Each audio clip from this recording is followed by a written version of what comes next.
You mean, like, do they have do they purchase the rights? Yes, but it feels so far from what it should be that it's almost like they just were like, we're gonna make an Artemis Fowl movie, and Ian Colfer was like, what? And they were like, we're doing it, and he was like, I don't think, can they do that? Somebody stop them! Can they do that? I know, right? We are really mad about this.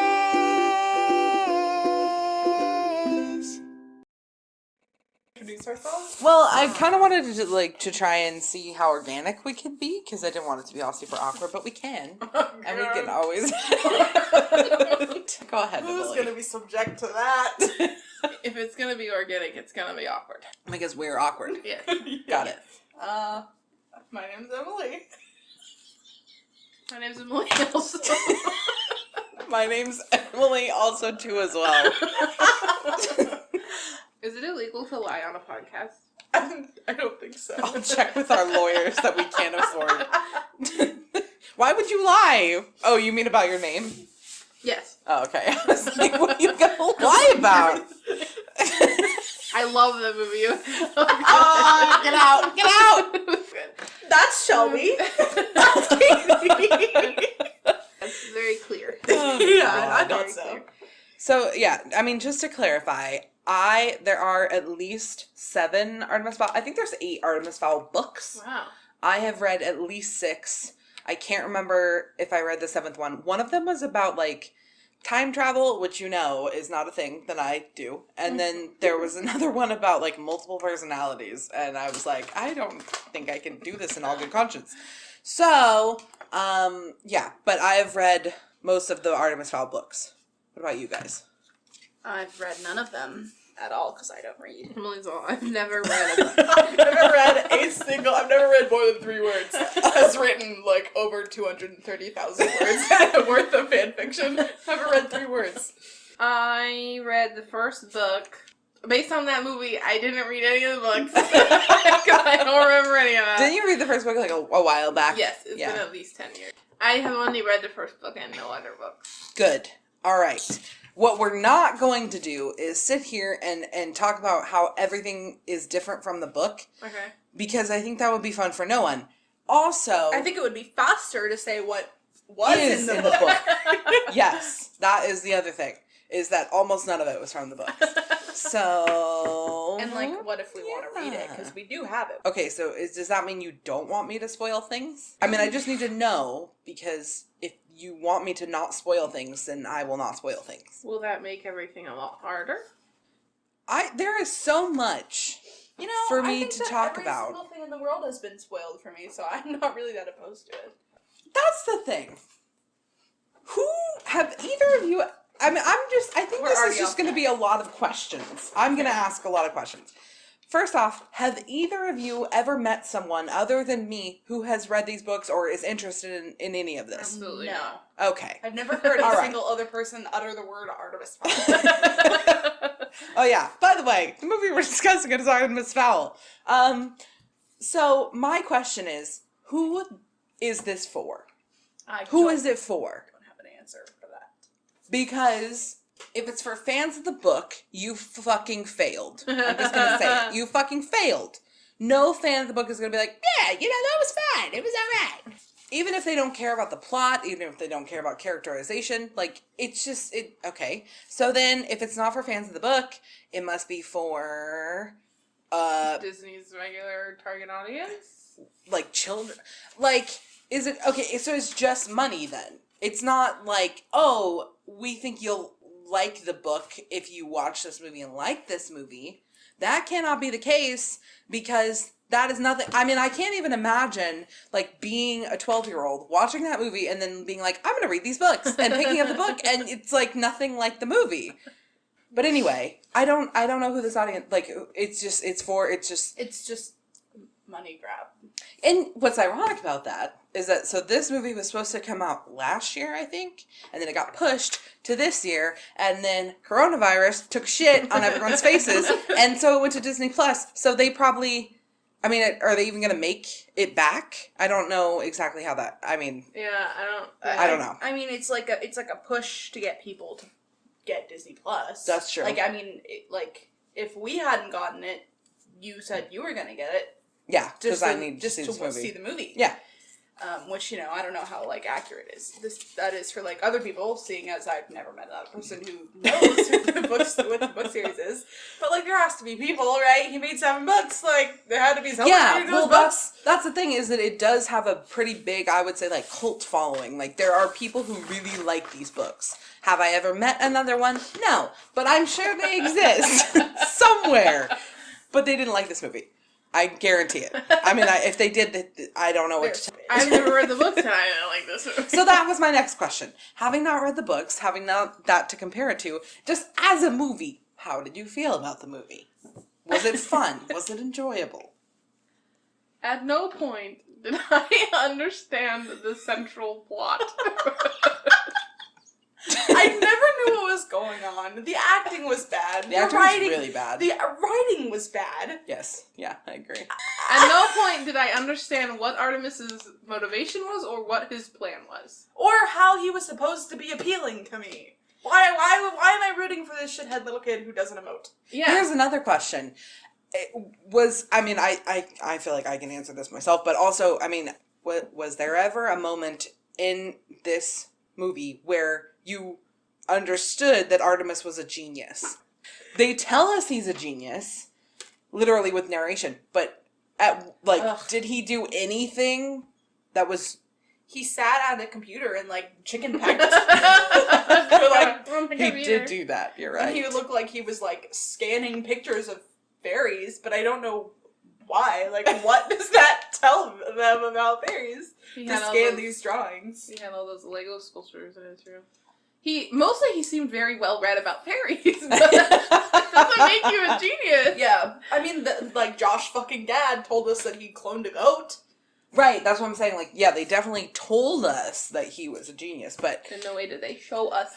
Yeah, and I mean, what you guys are saying, that, like, those things happened, I would say that that's evidence of, like, a very bright child. Oh, got it. Because Artemis is a criminal mastermind. And by that I don't mean he types chicken peck and plays with Legos. I mean, he can, like, outsmart entire groups of people. Or fairies. Josh Gad said that several times, but I don't know that we ever, like, got any evidence of that. That's what I'm I saying. don't believe anything Except Josh for, Gad like... says. Well, there were, like, times when, like, I don't know what was happening where they were in the house, and he was like, "This is part of my plan," and we were like, "Okay, how? I didn't see you come up with this plan. Nobody knows what your plan is, apparently." He just kind of says it. He's like, "Oh yeah, that's a part of my plan." It's a good example of bad writing.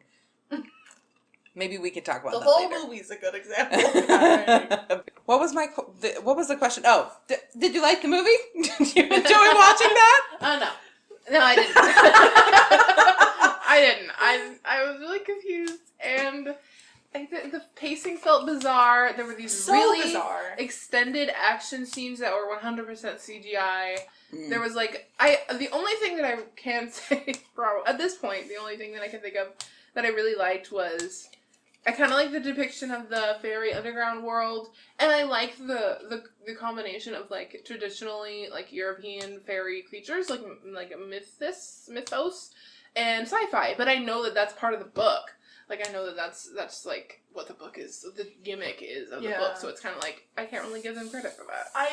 The only scene that I recall, like, really liking was the scene where they, like, him and Butler go down into Artemis Senior's lab area. Oh, did you enjoy that part? I didn't enjoy, like, the writing of the scene or, like, the dialogue. There's nothing wrong with enjoying it. I just liked looking at it. Like, Yeah. it was aesthetic part, and it was kind of like a fun idea to, like, think that, like, there's this like, huge part of my house that I've never been in. That's like, where all this, it was all just bottles full of clear liquid that was very obviously water. Theoretically, that's all like extract of toad or, like, some fun shit. We don't know. Butler was, like, talking about how it's, like, stuff that from the magical world. But we were also talking over most of that scene, so I didn't really hear what he was saying. Okay. I talked a lot. But it was like a fun scene to watch. Okay, yeah, I can see I that. liked the aesthetic. I wasn't listening to any of the text because it's all bad.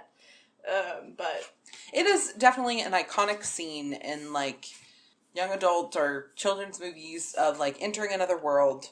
A world that you didn't know before? Yes. Like in Spy Kids? Yes.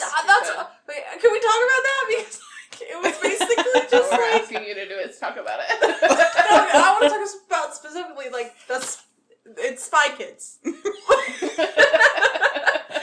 It's like 2019's version of Spy Kids, but also with magical creatures. She's not wrong. They wear Yeah. suits and sunglasses, and I'm not your uncle, and And her uncle? the parents are gone, Yeah.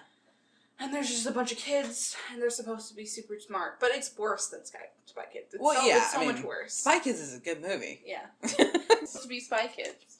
Right. Yes. And this was not supposed to be Spy Kids, it was supposed to be Artemis Fowl. Why is he a criminal? I don't understand. How, in what way is he a criminal? Ooh, which one? Artemis. Either of them. In the Like- movie or in the books? In the movie. I don't know. I don't know. I think they were trying to imply that Artemis Fowl Sr., the stuff he stole was, or either he didn't steal it or the stuff he stole was to help the fairies, but they didn't explain that properly at all. Okay. No, they didn't at all. I didn't get that at all. In fact, they did like a little montage of like important things that he stole, and I was like, oh, this is going to come back later, and it never did. It seems like nothing they did came back later. That's true. A lot of stuff just kind of disappeared. I mean, what's his face swallowed the albatross or whatever the fuck it is. And then it magically all of a sudden was outside In Artemis's of his body. hand. Literally zero explanation for it. Like, no, like, hinting, no They must have cut something. unabashed. I literally thought that I missed it. I was like, what? How did they? No, they just didn't fucking care. They're like, oh yeah, you fill it in with your own imagination. What happened to the albatross? Like, how did it get out of the mole man? Josh Gad. God. He was terrible. He was very terrible. I have a feeling, and I don't know this for sure, but I have a feeling that, like, his role got bumped up significantly once they cast Josh Gad. Because that Probably. character is super, super minor. Yeah. Like, he should not be narrating the whole thing. I think that they Why would, do like... we need narration? That's a sign of bad writing. Yes. We need narration. Yes. Just write Yes. it better. Eh. Or don't. Or don't. Don't make the movie at all. Well, yeah, and so this is something else that I was thinking about, because I've been rereading Artemis Fowl recently. And I've said before that there are such books that I think are unadaptable. Like, they are something you cannot adapt. Artemis Fowl is not that. Artemis Fowl is something that should not be adapted. It does not translate. What is the purpose of translating any book into a movie?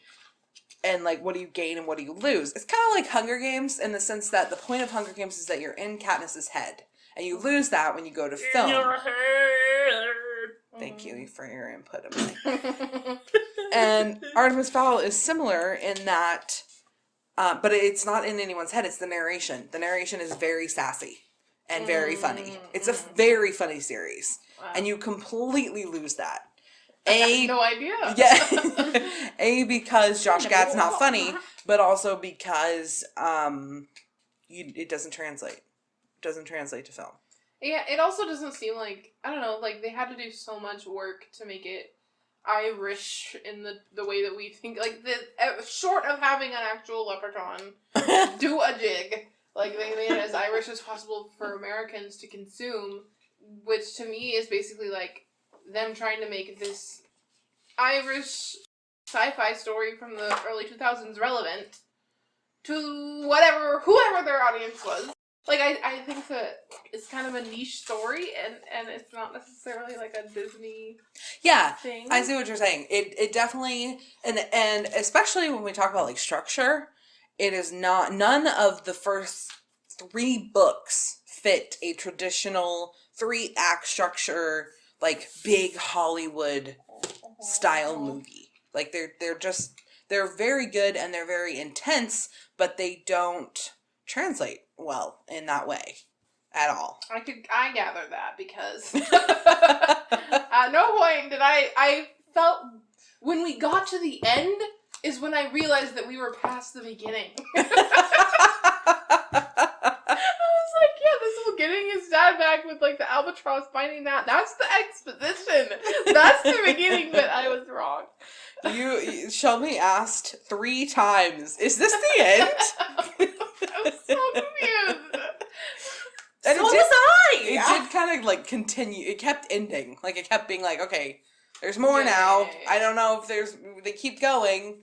Like, I mean, if we say that the troll fight is the climax, there is a lot after that. It just kind of keeps going. Yeah, And nothing is explained! How is the ending so long with nothing explained in the ending? That's a really good question, actually. What were you doing with your time? Wasting it away. I have a really hard time separating what they made from what it was. So it's hard for me to say, like, did I enjoy the movie on its own merit? I would say no. Like, I didn't enjoy it. I don't think I didn't enjoy it. I didn't care about sound like you enjoyed anything. it. Well, Well, can we, I mean, like, this isn't like an overarching concept, but can we talk about Butler for a minute? yeah. What do you want to talk about, Butler? I don't understand why, okay, no, actually, I do understand, but I don't understand. So they made his character black, which is fine. The problem is that they specifically... They made him black, but they gave him blue contacts? They gave him bad blue contacts and They're very bleached his hair strange. poorly. And so they decided they couldn't call him Butler because he's black. And that shit! And that would be kind of like calling, you know, someone their slave. Yikes. That's why they didn't want to call I him didn't even Butler. think that. I just assumed that it was because they thought that the audience would be too stupid to realize that it's his name and not his title. No. So, the reason I reacted so strongly to them calling him by his first name, because that is his first name in the books. It was not because that occurred to me, because that did not occur to me, although that is a very true insight, I think, and is very fucked. The issue is that, and I'm going to try and avoid spoiling future books, so I'm going to keep it vague.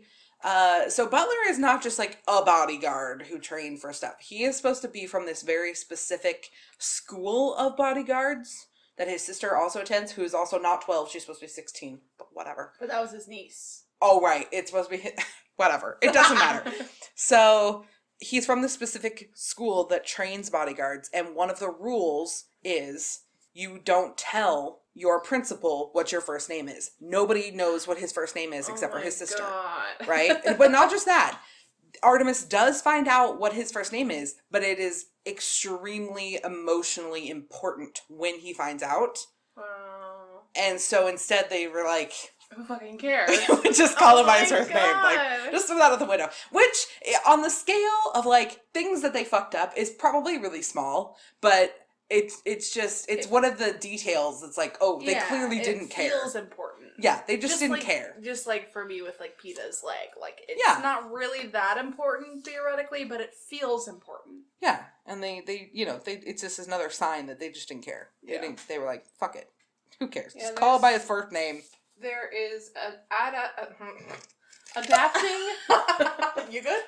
Adapting a piece of media and like changing certain details that are like not necessarily like about the core of the story, and then there's changing the story to where the core of the story, or like the, I don't want to say theme because that's really like limited, but like the emotional movements and the development and the ideas behind it are like completely gone, and like that bothers me a lot. Like I find that incredibly frustrating, and it pretty much mostly happens. I mean, it happens a lot, but like it happens mostly when they don't care about like the story.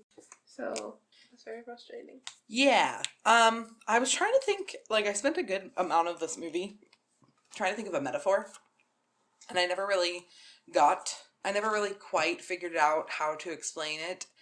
It's sort of like if they made a movie, this is going to be a very bad metaphor, or simile, I guess, but I'm going to do it anyway. Sort of like they made a Sabrina the Teenage Witch movie. Oh, God. With Melissa Joan Hart. Okay. Okay. But then they changed everyone's names to match Harry Potter and said this is a Harry Potter movie. Oh, no! Like, it is so far from the original source material that it is almost to the point that I could, like, just say it's not even related. Like, the only thing that really matches is the names. Oh That's God. kind of it. Oh my God. So It's not far away from the original source material on just every level. It's kind of amazing. That's kind of what I mean. Like, both Sabrina the Teenage Witch and Harry Potter are stories about witches, technically. And if you are a moron who makes $1 million a year making movies in Hollywood, but doesn't read, then you would look at those two things, know that they are both about witches, and think, okay, these movies should be similar. Yes. It's like adapting Cowboy Bebop to make it more like Star Wars. Topical. But Sabrina the Teenage Witch is not about any of the themes that are in Harry Potter. Right. I come to Sabrina the Teenage Witch to hear ridiculous puns and maybe a teeny bit of satire and teenage angst. And if I go to Harry Potter, I go for, well, a little bit of teenage angst. A little bit? And, I don't know, stories about, like, love and the Holocaust and transphobia or whatever. Also topical. No, you're right. And I think I noticed that too because I was trying to think of like themes about Artemis Fowl. I think each book Artemis learns something else in each book, but I would say in terms of overarching themes, they're pretty strong and they're ones that resonate really well with me, which is probably why I enjoy the series so much. Honestly, Artemis Fowl, the books, they're like virulently anti-human. Humans are terrible. And the books understand that. That sounds like something you would enjoy. Yes! The books are like, humans are polluting. Humans fight. The fairies, they hate humans. They don't like us. They don't want to save us. Like, when Holly tries to save people, which she does occasionally, everyone's like, what the fuck are you doing? Yeah. Like, why would you save our mortal enemies, even if it is a child? Anti-human, pro-environment. And it's not that like, oh, Artemis is a good guy and he shows the fairies that they're wrong about humans. It is that Artemis is like kind of the worst. He's not the worst human to ever exist, but in terms of like fairy-human relations, he is the worst in the sense that he's the first person to ever contact the fairies. So it's vitally important that he learns to not be a douchebag. Which means he has to start out as a douchebag who's 12. Well, he was definitely a douchebag in the movie. He was a bland, witless... Keep going. Go on, don't stop. dead-eyed douchebag. And I'm sorry. I realize he's a child actor, but he was not great. Oh, he was not good. There are child actors who are good. Right. He's not one of them. All they need to do, and I'm sure that they picked him because he was Irish, because it's not an easy accent to do. But also, there's got to be other Irish kids who can act. Well, there probably are. Right? There's got to be at least one. I mean, maybe it's also like a direction and a dialogue issue. There's always that. That is true. That is a really good I mean, point. his dialogue was very bad. And you know what's funny is that I'm actually, sorry, I'm gonna interrupt you. And actually, like, in the theater world, people say, like, if the acting is bad, the first thing you need to check is the writing, which the writing, as we know, is bad. It's very bad. So, anyway, go ahead. And you know what's funny, too, is that I am not... I don't hate Kenneth Branagh as a director. He directed the first Thor movie, which I know you guys are not fans of Marvel, but like the first Thor movie is perfectly fine. I love Kenneth Branagh in most contexts. Just like Have you ever seen his movie of Hamlet? I don't think so. It is him as Hamlet, but he's like far too old for the role. Yeah. Like he's like almost 40, I think. And then it is all of Hamlet with nothing cut out. Oh, so I think it's like so 3.5 4 hours long. long. Yeah. Julio or Cordo? Artemis Fowl is bad. It was bad. It's a bad movie. Okay, here's a good example, a fun example of like bad writing / bad timing, because some of the editing was kind of weird too, Yes. which I don't normally pick up on, but what that means is that it's really bad. Yeah, exactly. So there's a scene early on where Artemis is talking to a school psychiatrist, and the psychiatrist is telling him about the chair he's sitting in, and he's like, yeah, it was in the Queen's office or whatever, Queen's office. It was in the throne room. I don't know. He gives a spiel.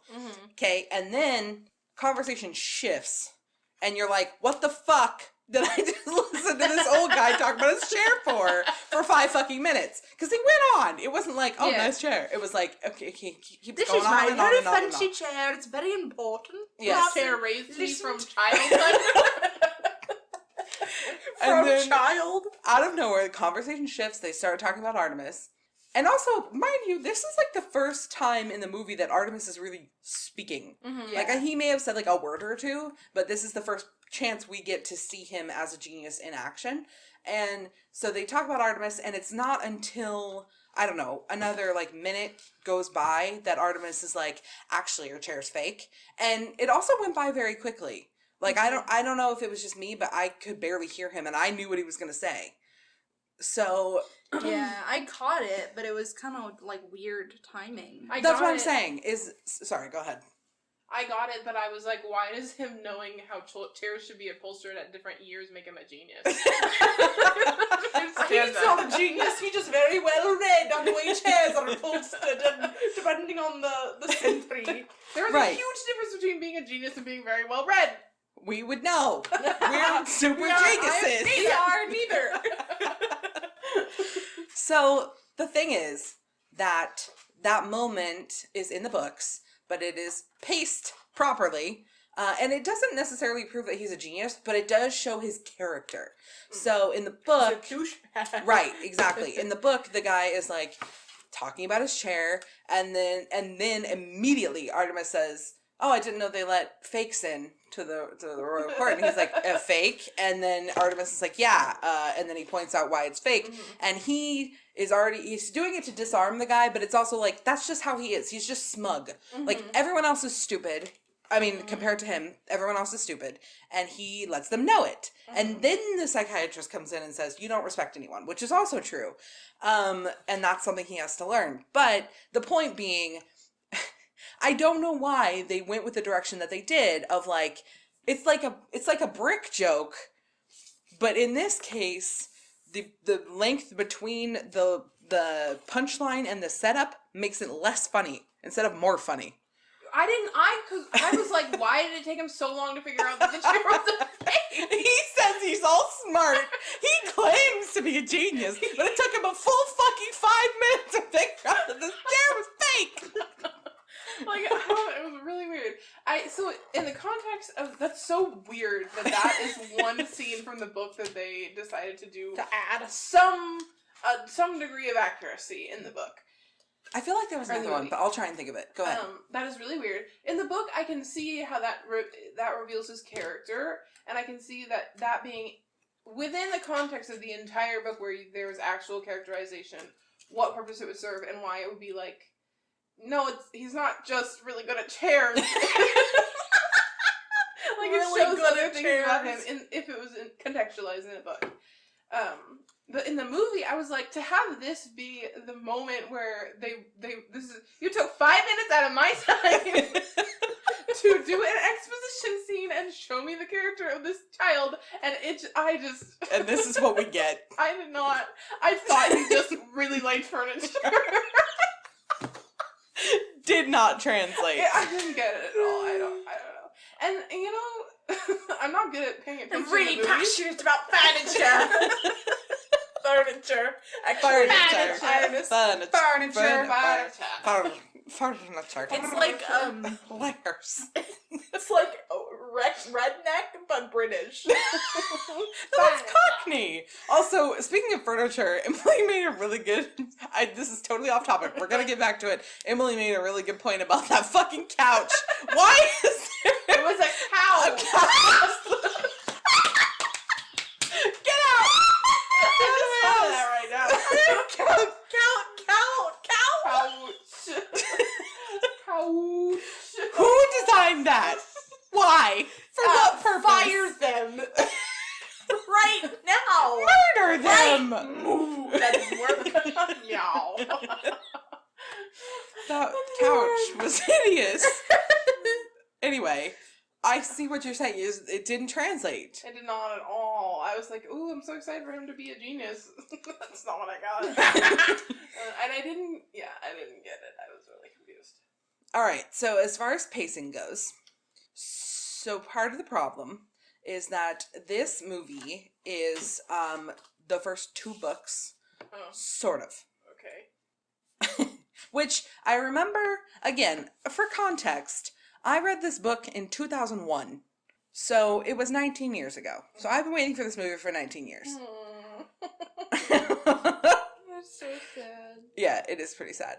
I'm regretful of all the time that I was like, man, I wish they'd make an Artemis Fowl movie. Now I'm thinking I should have been saying, God, I hope they never make an Artemis Fowl movie. It's been in development hell for like at least 10 years. Because I remember them talking about, maybe making a movie in like 2009. Mm-hmm. And Disney was not originally part of that deal as far as I recall. I don't know when they got attached to it, but whenever they sucked up whatever studio was publicity. make it. Yeah, exactly. They absorbed it. Like an amoeba.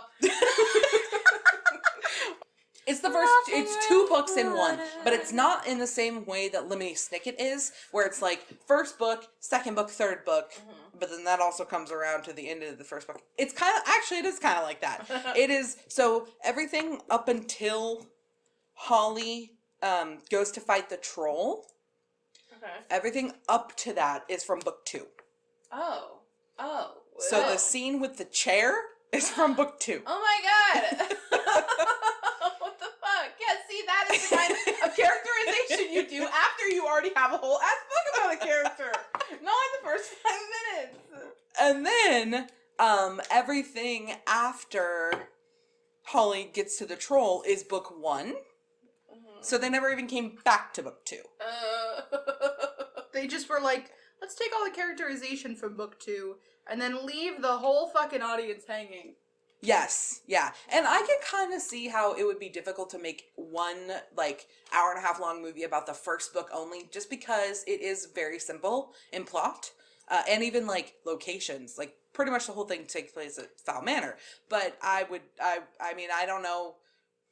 There's no set of circumstances under which I would have approved anything that was in that movie. Is it not true that, 80% of the movie took place at Fowl Manor? That's true. That's a good point. No. Yeah, because it sort of does, after, Holly goes to find the troll, it kind of follows the beats of the first book, but with all of the details wrong.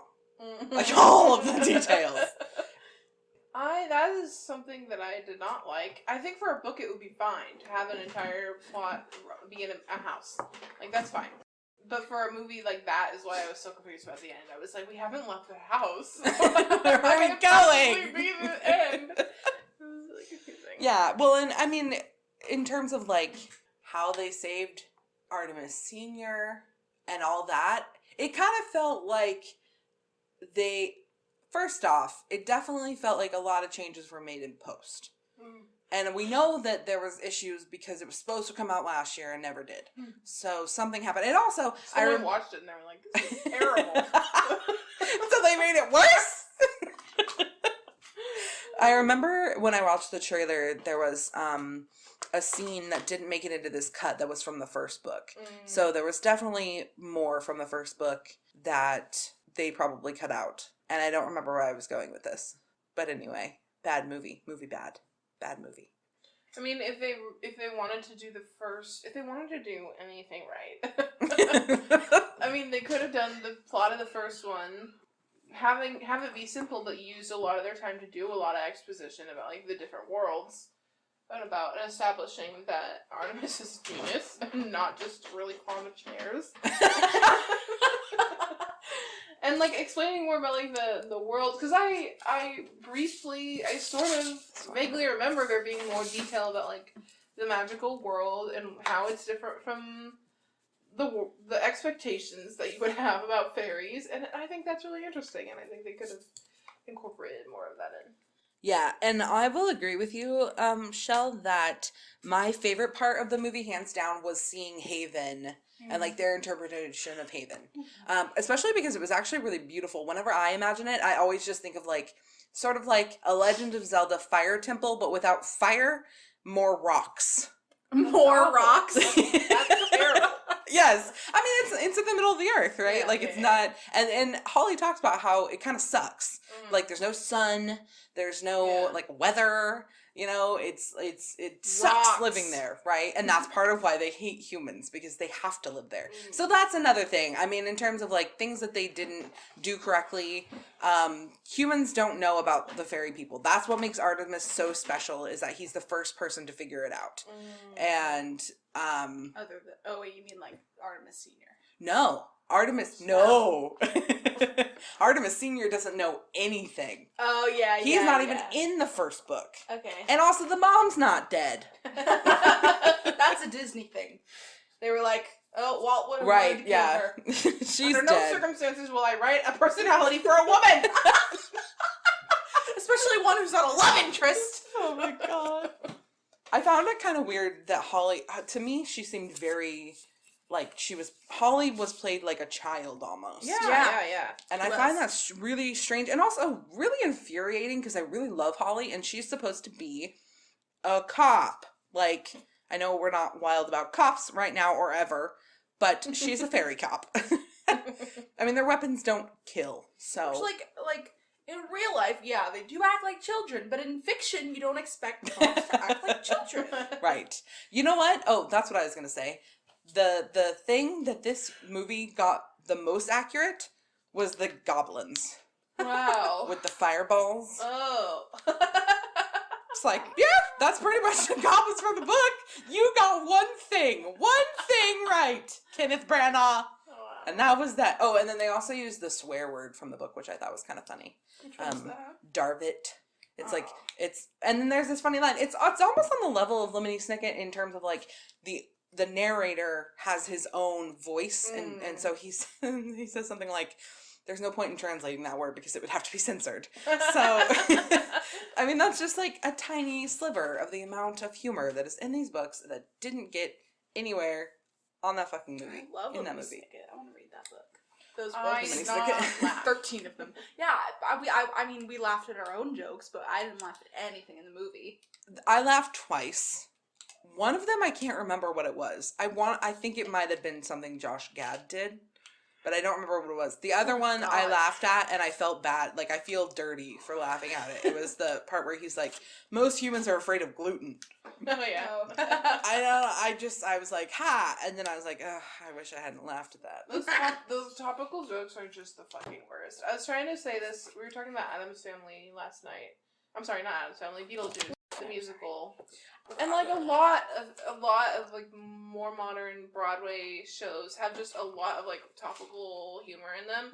And I don't like it. Like, I understand why it's there, and I understand that like entertainment has had that type of stuff in it for like hundreds of years. Like, a lot of Shakespeare's references are topical. But I just something about it feels very cheap and very like in 10 years is someone gonna watch that movie and be like, what the fuck is the obsession with gluten? I don't fucking get it. I assume so. I can only assume. You're not wrong, and you said Addams Family. I know you didn't mean it, but the only joke in Addams Family 2 that doesn't work is the Amy Fisher joke. Oh, because we don't know who that is. Yeah, every time I'm like, I feel like I don't get it. I always want to say Carrie Fisher. What Carrie Noted serial killer Carrie Fisher. R.I.P. Carrie Fisher. You mean serial killer? We miss as you in, dearly. like, she really liked cereal. She sure. ate some fucking cereal, man. I really like the idea of the book series being about, or having a theme of like fairies hating humans and not necessarily being like complete villains. Like, I think first of all, I think it just, humans just need to have some stories where they're not the best. Yes. Yeah, and it's never let, like, the fairies learn that they're wrong about humans. It's never that. And it's, more often than not, they're proven right that humans are terrible. And you're right. I mean, they're definitely not. It's never the other, like fairies are the other and they're bad and evil. It's never that either. And I think part of that is that the books are sort of omniscient. So you get Artemis's perspective, but you also get Holly's and you get other characters. Yeah. And so in returning to the issue of theme, I think the series overall has a theme of and so that's Artemis's struggle, right? Is that he has a lot of things that he learns, but one of the things he has to learn is how to, what is goodness, what is morality, what does that mean, all that stuff, and how do you rise above being a terrible human being like most of us are, and how do you fix things, how do you use your powers for good is kind of what he has to learn. And I don't know, what's the theme of this movie? Does this movie have any themes? Anything? I can venture a guess. Is it about dads? I feel like there was a lot of talk about dads. Let's talk about dad. I picked up on a theme of wanting to save fairy world. And fairy world being important, and Artemis being some sort of hero for taking part in or somehow being the hero who saves the fairy world.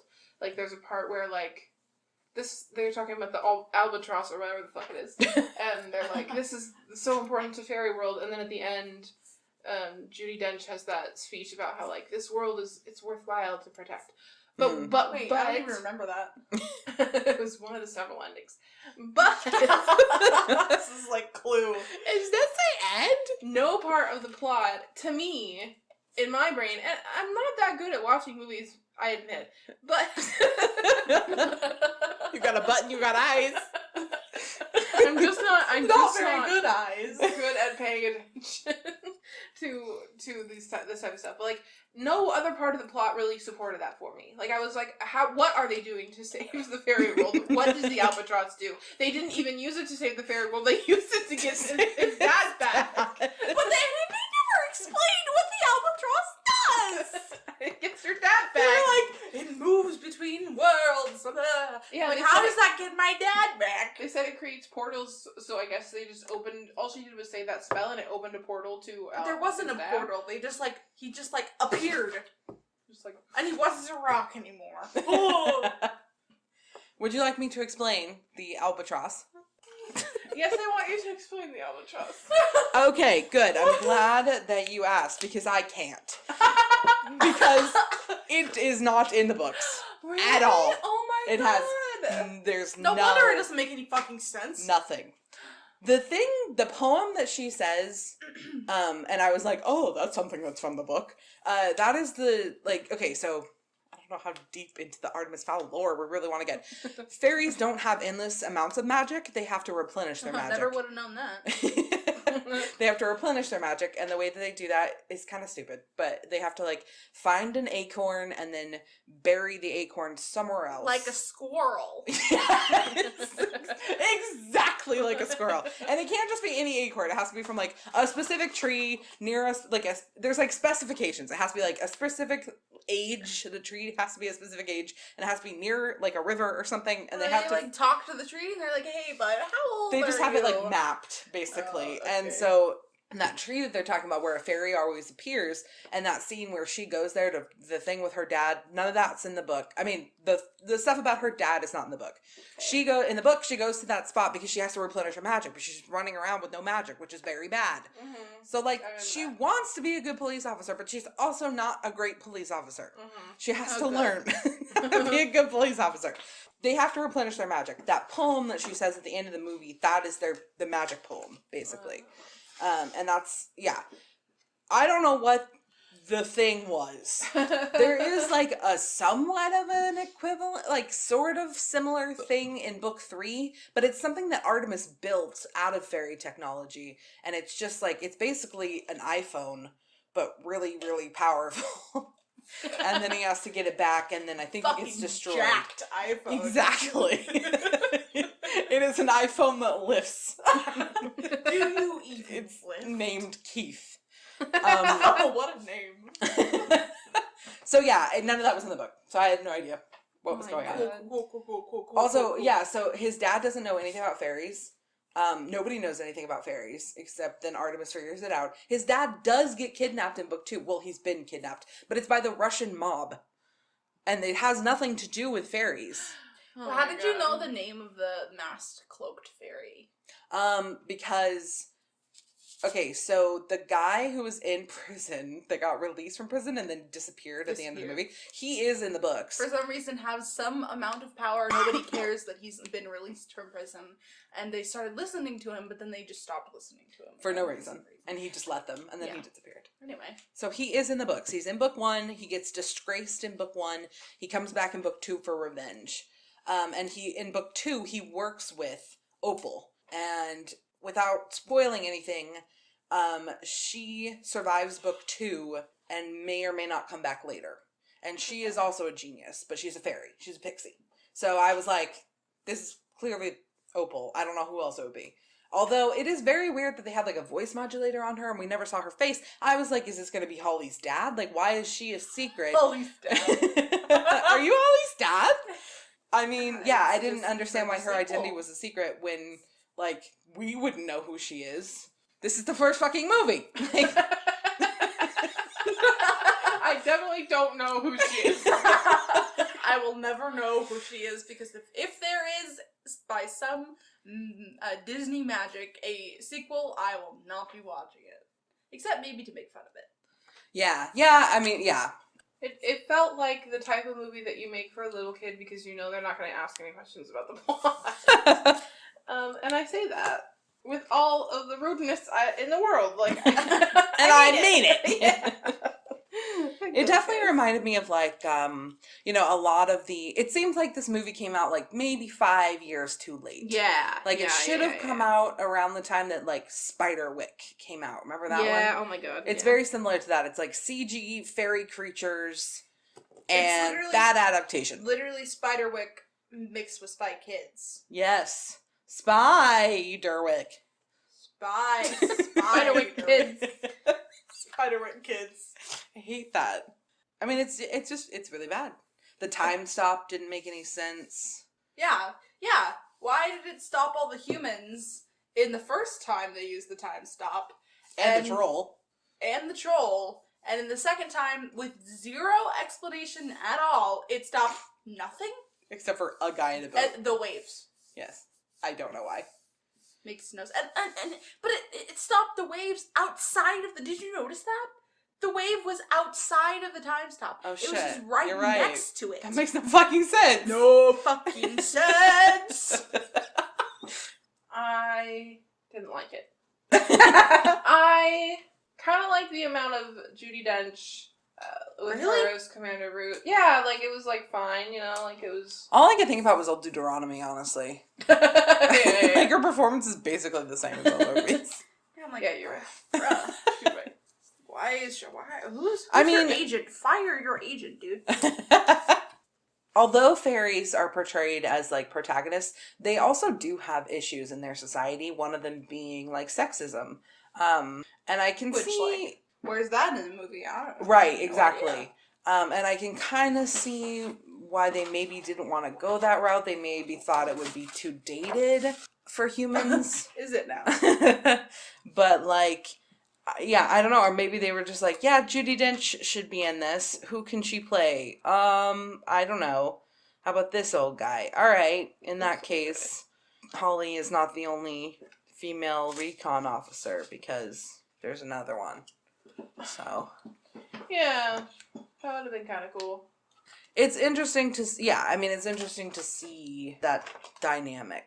And it puts a lot of, that's another thing, is that the character motivations in this are all fucked up. Like, every character is they don't want what they wanted in the books. Nobody does. And they added a bunch of weird shit. Why the fuck did they do that weird shit with Mulch being a dwarf but not being a dwarf? Yeah, because they wanted to cast Josh Gad. They didn't want to cast an actual dwarf. Bad choice. And they wanted the rest of the extras to be dwarves. And you know what? Peter Dinklage would have been great in that role. He was really good in Narnia, and it's almost the same kind of character because they really beefed up Mulch in this. He is not supposed to be in the book this much. Mm-hmm. He is really only supposed to be there to dig into the house, find the thing, and then leave. Yeah. And The albatross. no, so it requires more explanation, and then he leaves. He steals the gold, that's the ransom, and he leaves. And that's it. And I remember that, and I remember it being like, that was the perfect amount of mulch. Yes! No more, He's no less. not a really No more mulch. fun character to read about. Although, I will say that he gets better when there are other characters around to balance him out. Like, in book 2, there's a significant portion of the book where it's like, Mulch, Commander Root, Holly, Artemis, and Butler all spending time together, and it's very funny. It makes for a really good dynamic, because they're just very different people. So, yeah, that is kind of funny. But a lot of his humor should have been to Foley. Foley, who's the centaur, he got fucking butchered in this. Like, he did nothing. Yeah. He's only there to be a computer. But he's supposed to be really funny. And a token. Yes. And also he moved a lot. Yeah, he did. I guess, I don't know, do horses sit still? Like, do horses sit? Does horse sit? I don't know. I think that may have been just for humor. Was it supposed to be funny? Okay, all right. I don't know. Not sure. I don't know. I didn't think it was funny. Don't know. It was not funny. Yeah, that was all I could really gather about the dwarf thing. And it's like, I don't know, like, there were probably plenty of good dwarf actors who could have done it. Like, oh yeah, definitely. Yeah. And absolutely. I actually really love, and I don't know why, but I love the part, especially the first time, where he unhinges his jaw. Oh, God. So that he can start eating. The reaction was, like, amazing. And, because I knew it was coming. I mean, I hoped it was coming. But it's one thing to read about and another thing to see to watch, like, on CG. And they don't make it simple. It's not, like, just, like, a simple, like, pop and then his jaw, he, like, stretches it. Yeah, it's horrifying. It really is. I screamed. I was like, ah! It's really terrifying. And I'm glad that it came through that he poops the dirt out, like, immediately. It came through. Gross. Because that is, although they didn't go, like, the full Monty, they did, like, a weird underwear shot where, like, dirt was shooting out of his underwear. But he doesn't wear underwear. He has a butt flap. And then he just opens his butt remember that. Flap. Yes. And then he just shoots. Why would you wear underwear when you know that it's just gonna get destroyed? Exactly. Silliness. That's what I think. Movie bad. It's not like a fun watch. Like, what happens in this movie? Artemis, like, finds out that his dad's gone, and then he kidnaps Holly, and then they have a weird conversation that doesn't make any sense. And he's like, "Do you trust me?" Like fucking Aladdin or something. Like, what the fuck? Or he says, "Can I trust you?" And then he just takes his glasses off. It's like, you are holding her prisoner. Like, I don't understand why he thinks. I don't understand. There was really bad editing there. Like, clearly something was supposed to happen, or conversation, and I think somebody had that question that he asked is, like, off screen. Like, they added it in post. So yeah, it's something weird went on there. I don't really know. And, like, we were talking about how, like, the ADR.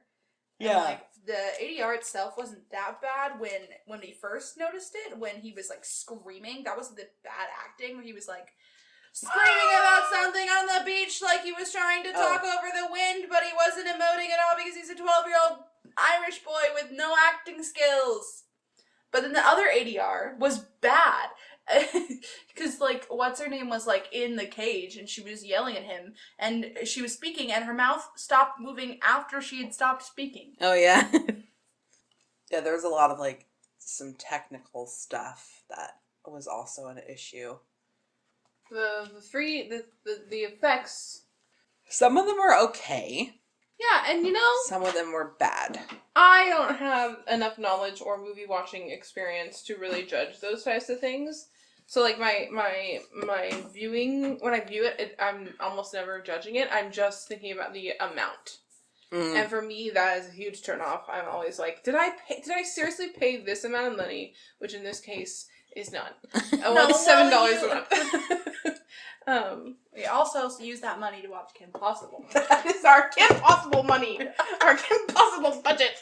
Anyway, did I seriously pay this amount of money to watch a bunch of, like, fancy computer graphics? Like, you know? Mhm. Like, Just pixels on a screen. Yes.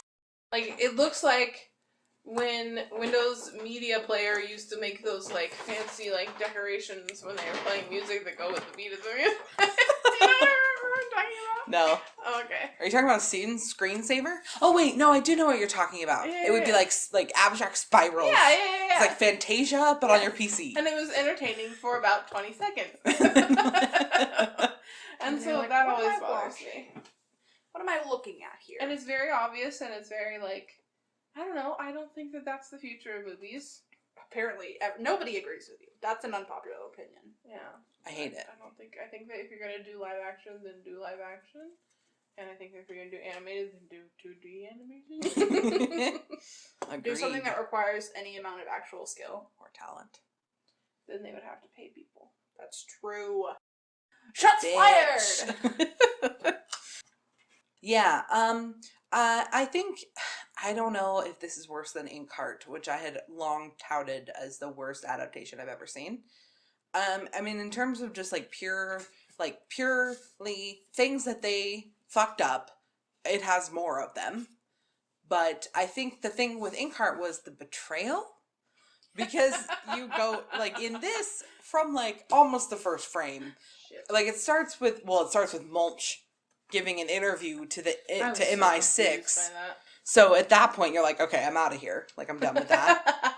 I think I would put this on par with, like, Harry Potter 6, the movie adaptation. Oh my god, yeah. Yes, yeah. Like, yes. some of it is fine. I don't want to watch it. It pisses me off, the stuff that they fucked up. And also, I wish they had never done it. It's just 5 to 7. Oh, that's what I was gonna say. So that whole scene with the troll in the house, they made it so much more extended, right? So long. Yes, It's the entire movie. It's fighting the fucking troll. But here's the thing. That is actually, because the troll does attack the house in the book, it's so badass, though, because the troll attacks, and I don't know what's up with Holly. I think she's, like, elsewhere, or her gun doesn't work or something. She can't help.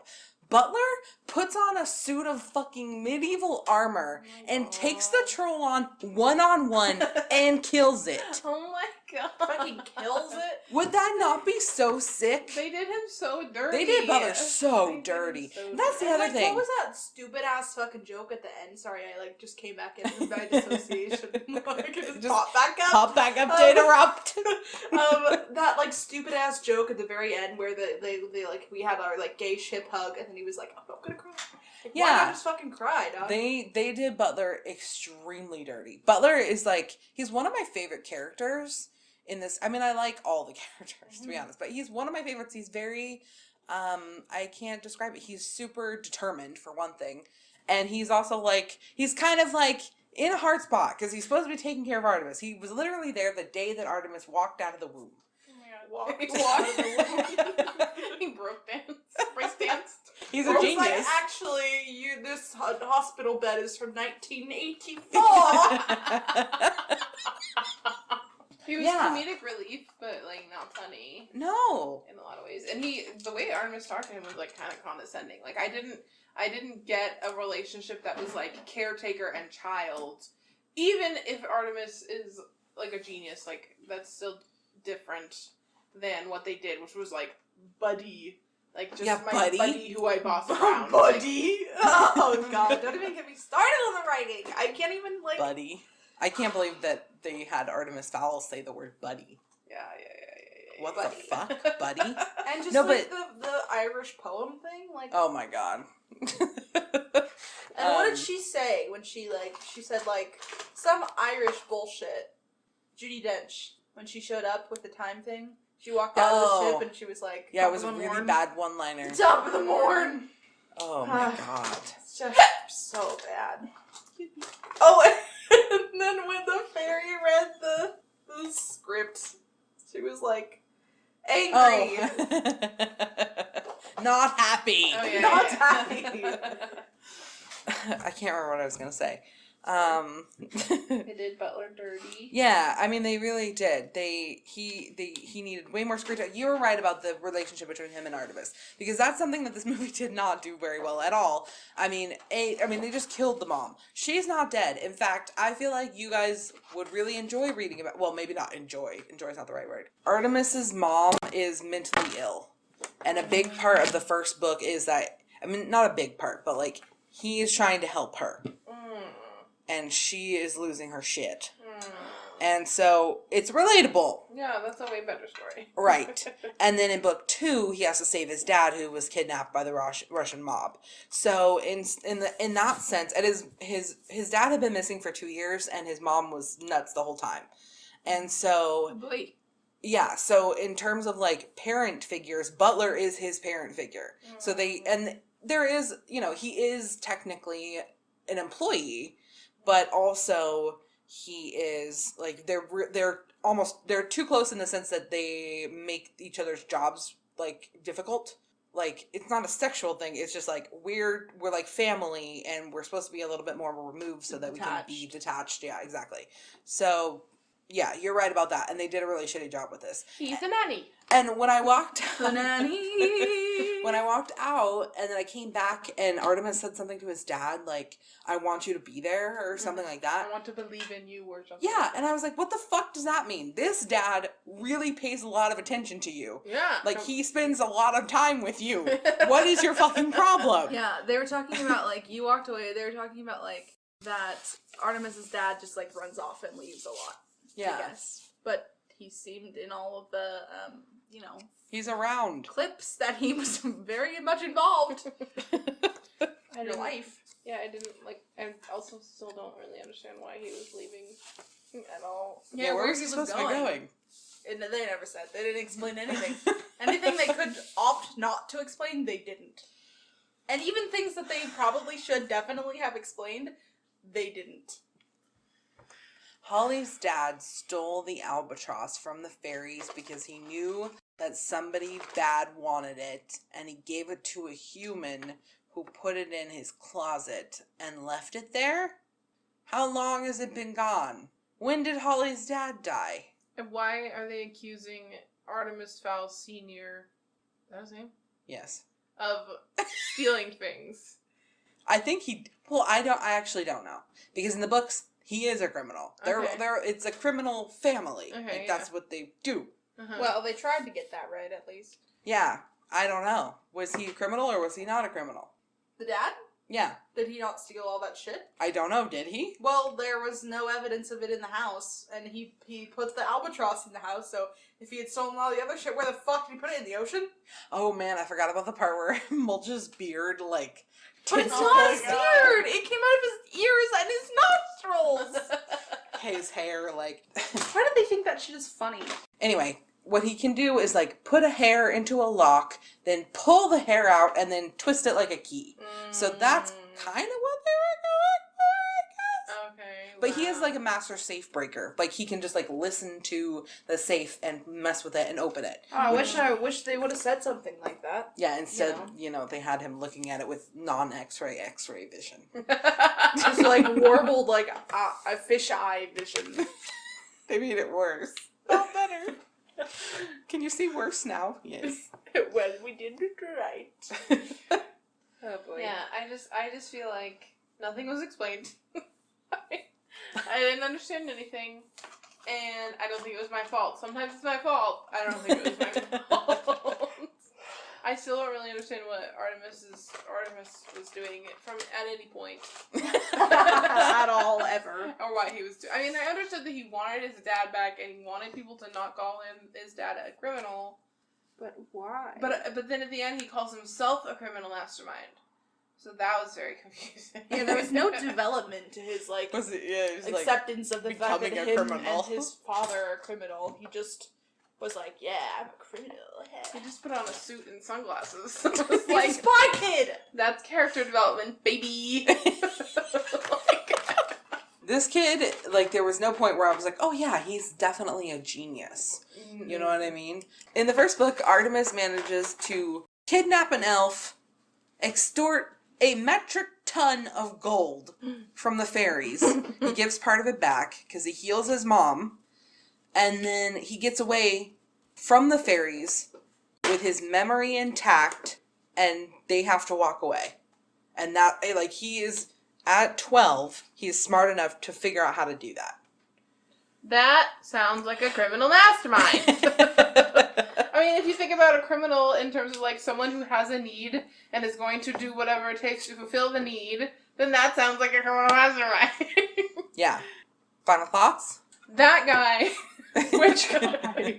The guy who was the spy for Cupid, whatever the fuck her name is. Cupid? Opal? Opal. Opal.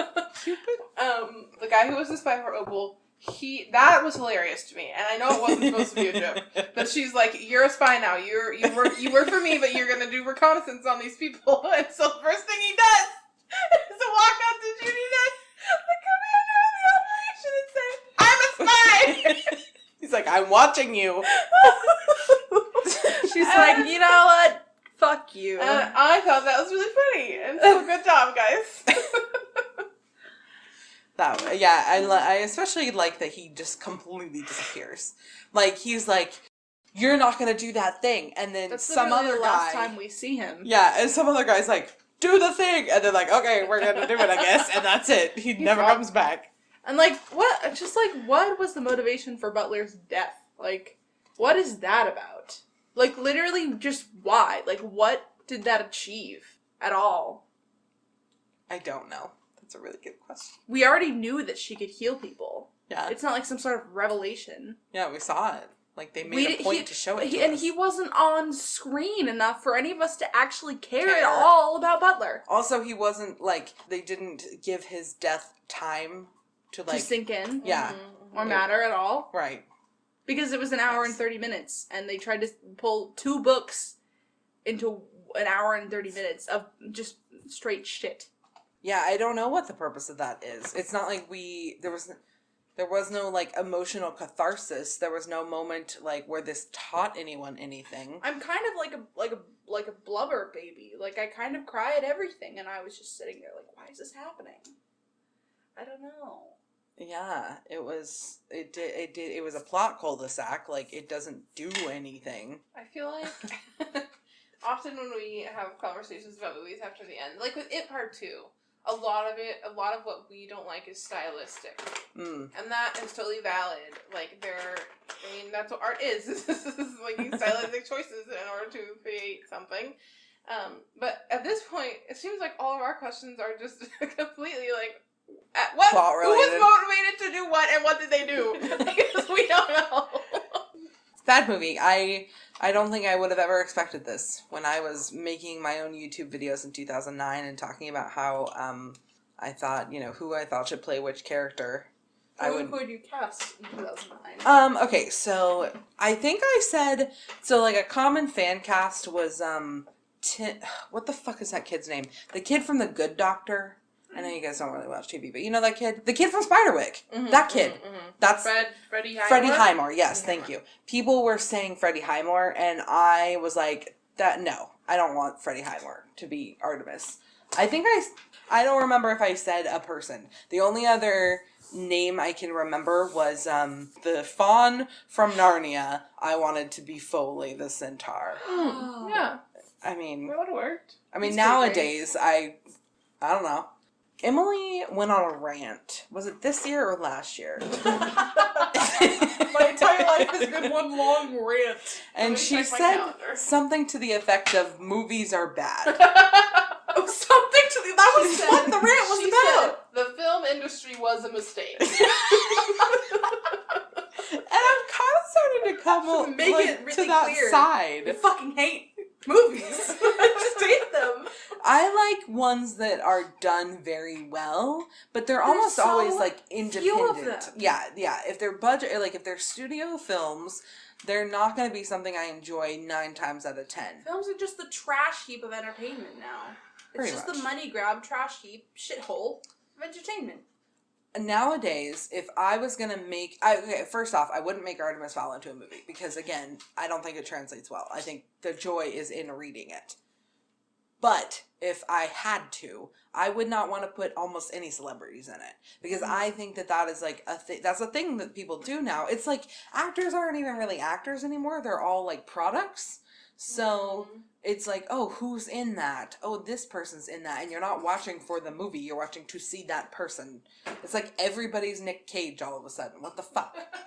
Who watches a movie to see Nick Cage? Jenna fucking Marbles.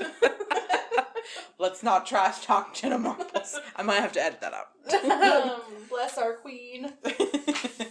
Yeah, that's how what you're describing is how you end up with Josh Gad's role in this movie. Yes. Is they said, who can we cast in this movie? Who's available? Who's willing to work on like a sci-fi fantasy thing? Josh Gad said yes because he will do anything, as we learned from Frozen. Forgot what it was called. And so they were like, okay, so we have to write a whole fucking movie around Josh Gad. That has already been written because it's based on a book. Yes. And I don't remember who was talking about this, but like, this is a phenomenon. I feel like it really got started with like animated movies where like, remember, what's that animated movie? I think it was DreamWorks where Will Smith plays a fish. Oh, yeah. Shark He's Tale. Shark Tale. Oh, okay, yeah, that's what you're talking about. I'm talking about like, there is no acting, there is no talent, there is only brand. There is Will Smith. There is, you put Will Smith in Suicide Squad because people will go watch Will Smith. Not because you have an interesting movie, not because you have interesting visuals or story or directing or style, but because people want to go see Will Smith. I think that's very true. I think it's true of most media. Like it's also it's definitely very true of like Broadway. So. I guess what I'm saying is that, I mean, I don't know, you tell me, I guess Colleen Ballinger maybe, have they like written Broadway shows because there was a Broadway show called Hugh Jackman the Musical. There was. I mean, yeah, okay, fair enough. Anyway. I guess I'm saying that celebrity is the death of the film industry. Which is funny because I feel like when the film industry began, it was also in that way. Like, you know, you've always had like big name stars. Marilyn Monroe. Yeah. What's the guy from Casablanca? Marlon Brando. Elvis. Humphrey Bogart. What? Elvis was an actor. Yeah, I was trying to think of like the last time I saw a movie and I was like, wow, this is actually a really good movie. And it's definitely been a while. It's definitely been a while. I can't remember what year I saw Annihilation. I felt like that was a very good movie. The medium is so, vast. I yawned, sorry, and saturated. Yeah. Like, so many movies get made every single year. Yeah. And there's just nothing, unique about it, you know? Like, especially, particularly, live-action films. Like, animated films, theoretically, require an amount of skill to produce because you have to animate them. And live-action films just don't require that much skill to be, produced and get spat out to the public. Like, yeah, sure, they cost a lot of money, but not much else. Yes, yeah. And they make a lot of money. Yeah. They don't need to be written well. They don't need to be acted well. They don't need, they don't even necessarily need to be, have decent effects or costumes or sets or really anything. You know, I don't know. I don't know statistics on this, but in terms of, media that you pay for up front and that doesn't need to rely on word of mouth. Like, if you do a good marketing campaign for your movie, it doesn't need to rely on word of mouth. Like, people know that it's coming out. It's like something like this. Like, people knew Artemis Fowl was coming out for a while. And so in this situation, it's different. But, theoretically speaking, when we talk about, whether movies are successes or not, we're only talking about box office, and usually only a specific amount of time in the box office, right? Mm-hmm. And the way that works is you pay up front, and then you go see the product. So I guess what I'm saying is there's not enough accountability in Hollywood to make the products good. Because it's people go pay for the movie, and they will pay for, and especially considering, people will pay for franchise, you know? They're like, I don't care if the last Star Wars movie is really bad. I'll watch it because it's a Star Wars movie, which is what I did. So I guess I'm saying I'm trying to think of like other media where that is the case. You know, like you write a book. I mean, books are not a good comparison because nobody reads books. But like it has to rely on word of mouth. There's no marketing. There's very little marketing for books. Yeah. Even Stephen King doesn't get marketing for his books. Yeah.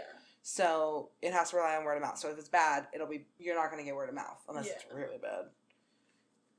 Like, I don't think I've ever heard anyone being like, read this book, it's so bad, you know? I've heard Katie say that several times. Just kidding. Katie knows I don't read, so. Yeah, no. I've heard Katie tell me to watch a movie that's so bad. That's true. I have said that many times. I do see what you mean, though, yeah. I mean, something like YouTube is very different because you're getting constant feedback directly from your audience. So if you fuck up, you're going to know about it. Cancel culture. Everybody's going to do a video about it. And also, I feel like that relies quite a bit on word of mouth. If a medium is based on audience reception, such as film, then the audience has to dictate what kinds of film they want to see. Which I guess is my way of saying that it's our fault that this movie was made. Like, collectively as a species. Yeah. You're right. Are we, like, we're too small to stop Hollywood from continuing to make bullshit movies, so maybe I'll just stop trying to watch movies. Like, stop watching new movies. I love you. You would go literally bonkers if you just stopped watching movies. Honestly, I would continue to watch movies. They would just be movies I already like. Or already hate. You know, sometimes that happens. I mean, I do really enjoy going to see new movies, but also I haven't been able to do that like at all this year. She probably thrive. Wow. Maybe in the future, all of the movie theaters will go bankrupt, which would suck, but it might affect the kinds of movies that get made. Because, like, Netflix is out here, and I'm not going to say that Netflix has made a lot of really great movies. Most of their movies are not that great. But they will make any movie because it's very cheap to make, and the distribution is free because they own the distribution. Yeah. So, like, maybe the future of movies will change because of coronavirus. I don't know. Change for the More better? history books. Yes, although I guess it could always get worse. It can always get. That's the slogan of 2020. It can always get worse. We're only halfway through